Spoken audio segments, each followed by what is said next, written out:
Hi, my name is Micah Otis. I'm a senior in electrical engineering, and our senior design group was given the opportunity to create the greenhouse control and monitoring system. This is also referred to as the GCM, and our sponsor for this project was the Ecological Engineering Student Society. This project caters to a wide variety of people. In today's world, we're constantly seeking new ways to go green. This can be anything from fuel to alternative forms of energy. In this case, it's just a simple means to provide a natural way of growing your own food or plants or certain hobbies you may be into. So today's technology gives us the opportunity to have wireless access or remote control to your greenhouse, which is exactly what our system does. Specifically, we cater to the needs of the Ecological Engineering Student Society. As like us, they are students, so they don't have a lot of time on their hands. We're going to be giving them the freedom to monitor the ambient temperatures in their greenhouse. We'll also be giving them the ability to control their greenhouse wirelessly, whether that be the lighting of the greenhouse or more recently the addition of their aquaponics pumps. This will help them in not having to physically go into their greenhouse to turn them on, but setting cycles to leave the pumps on or lights on for any number of minutes throughout the day.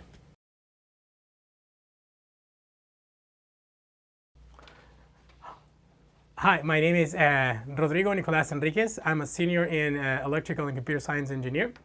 My parts of the project with the GCM was to choose the different sensors that we used and also take care of the relay blocks that were the ones controlling the lighting and the pumps in the greenhouse.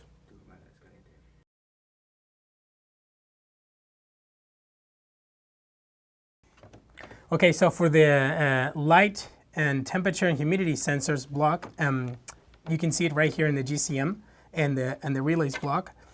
For the light, we chose a light to digital converter, which is the Texas sensor that uses the measure the light in the ambient and converts into a digital output signal. And this digital output signal can be measured or inputted into a microcontroller, the one that we're using for the Arduino Mega. So that digital signal output, it's actually picked up by the microcontroller, and the microcontroller actually processes the information and uses an empirical formula to approximate the light in the place to the human eye response. So that's what we're using, what we're doing with the lighting, with the light sensor. And for as a requirement for our sponsor, we had to meet the requirement of 1 to 40,000 lux, and we did it actually pretty well. The end. I don't know, that's okay. So that light intensity signal that comes out of the sensor, it's actually converted into a signal, digital signal output, and the communication between the sensor and the microcontroller is made through a two bus serial signal, which uses an I2C communication bus to the microcontroller.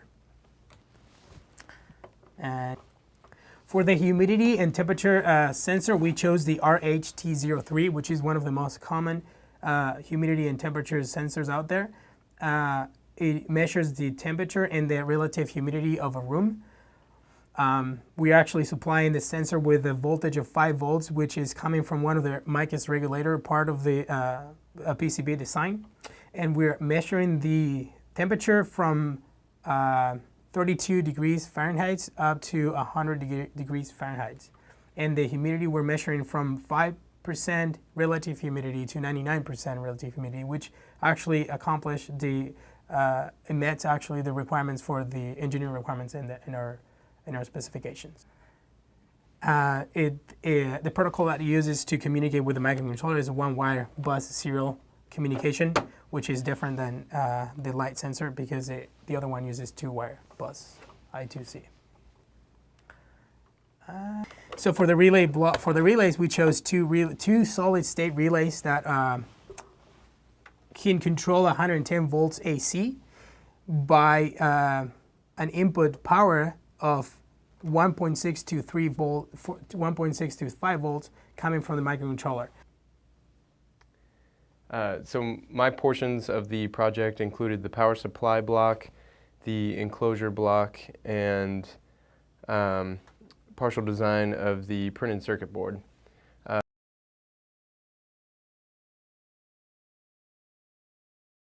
Also on the printed circuit board, I implemented the power supply block, which consisted mainly of 3 adjustable voltage regulators. With our sensors and microcontroller, we required specific voltages and currents to supply to them. The LM317 voltage regulators work nicely with any resistance values to adjust the voltage output to the necessary value. In this case, we had 9 volts, 3.3 volts, and 5 volts.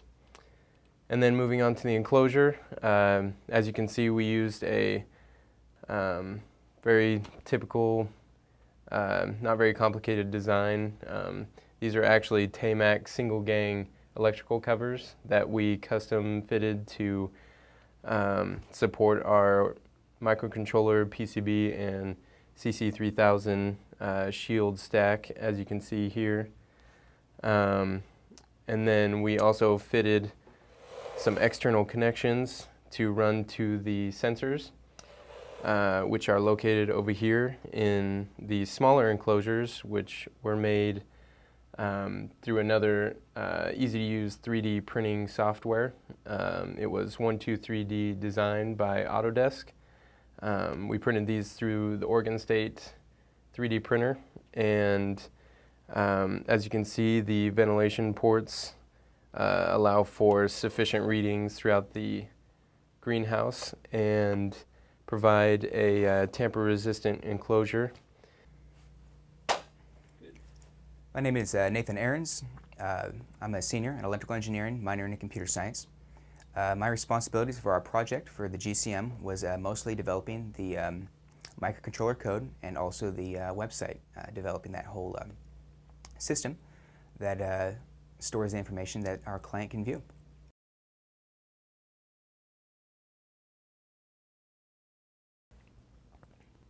From our client's website, they're able to access the information that we have stored on Google Drive. And as you can see here, we have their greenhouse slide page located on their club website. And we have our last reading here. And also down here is a chart. By default, it's listing the temperature and humidity for the month. And we have it set up so they can choose any time and date using a really easy UI here. And submit it and show different data for the for whatever range that they have. The major advantage of having all of the Ecological Engineering Student Society's website integrated with their own accounts and with the Google site is that they can do stuff through an administration console. Here I have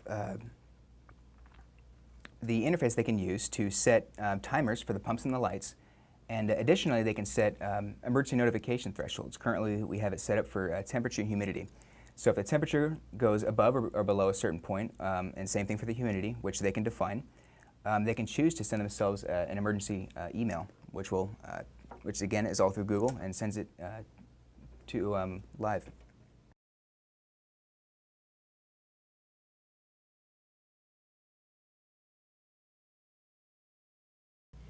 Our project had a set amount of engineering requirements that were needed to be met in order to satisfy our customer, the Ecological Engineering Student Society. The first engineering requirement is via the client's website, the user will be able to define a repeating timer for the pump cycle by entering on and off times. Both times will be entered as a whole number representing minutes between 0 and 1,440, one day. Upon an update, the GCM will retrieve and update the new cycle within 5 minutes. The pump cycle times will be executed to within 10 seconds of accuracy of the desired values. The second engineering requirement is that upon a power outage, the external 9-volt battery will supply the system with power. The GCM will report the condition to the server within 5 minutes. Upon the receipt of this notification, the server will send an email to the designated emergency contact email within 1 minute. The third engineering requirement is that via the EESS website, the user can enter an emergency contact email under the administration console. Via this console, the user will be able to assign a max and min threshold for each sensor as an integer. Upon the server receiving a sensor reading above the max or below the min threshold, a sensor reading failure, of which are relayed every 5 minutes, an email will be sent within 1 minute to the emergency contact outlining the problematic sensor and its status. The fourth engineering requirement, via the client's website, the user will be able to define a repeating timer for the lighting cycle by entering on and off times. Both times will be entered as whole numbers representing minutes between 0 and 1,440, 1 day. Upon an update, the GCM will retrieve and update the new cycle within 5 minutes. The light cycle times will be executed to within 10 seconds of accuracy of the desired values. The fifth engineering requirement states that ambient humidity will be recorded every 5 minutes. Relative humidity in %RH will be measurable at a minimum range of 5% RH to 99% RH. The sixth engineering requirement states that ambient light will be recorded every 5 minutes. Light will be recorded in lux and measurable to a minimum range of 1 to 40,000 lux. The seventh engineering requirement states that sensor data will be stored online and accessible via the client's website in point line graph form. The user will be able to select 2 sensors to show simultaneously on the graph. Additionally, the user will be able to indicate a time range within the current year. The data range will be definable by selecting a day and month for both start and end dates via a calendar applet and by entering a start time and end time in military time in hours and minutes from the range of 0 to 2,359. The eighth engineering requirement states that external monitoring and control of the greenhouse system will be integrated into the client's website with a friendly GUI, graphical user interface. Providing access to control the pumps and lighting, monitoring will be available via an applet and a web page accessible through the side nav of the client's website. System controls will be accessible through a web page linked from the monitoring page for the approved website administrators. The ninth engineering requirement states that temperature will be recorded every 5 minutes in Fahrenheit. It will be measurable from a minimum range of 32 degrees Fahrenheit to 100 degrees Fahrenheit. The final engineering requirement states the last available recorded sensor data transmitted by the GCM will be displayed on the Greenhouse Live webpage of the client's website. GCM records and transmits available data every 5 minutes. Our project was successful in meeting all of the engineering requirements that were listed. In turn, this satisfied our customer, the Ecological Engineering Student Society, in everything they required from our project. Okay, so what we have here is a live demonstration of the GCM working right now. We're gonna change some of the timings for the relays in the administration part of the website. We're gonna set up the lights to be on 2 minutes and off 1 minute, and the pump to be on 1 minute and off 1 minute. And we're gonna submit, and then we're gonna see here in the GCM the cycle going through it.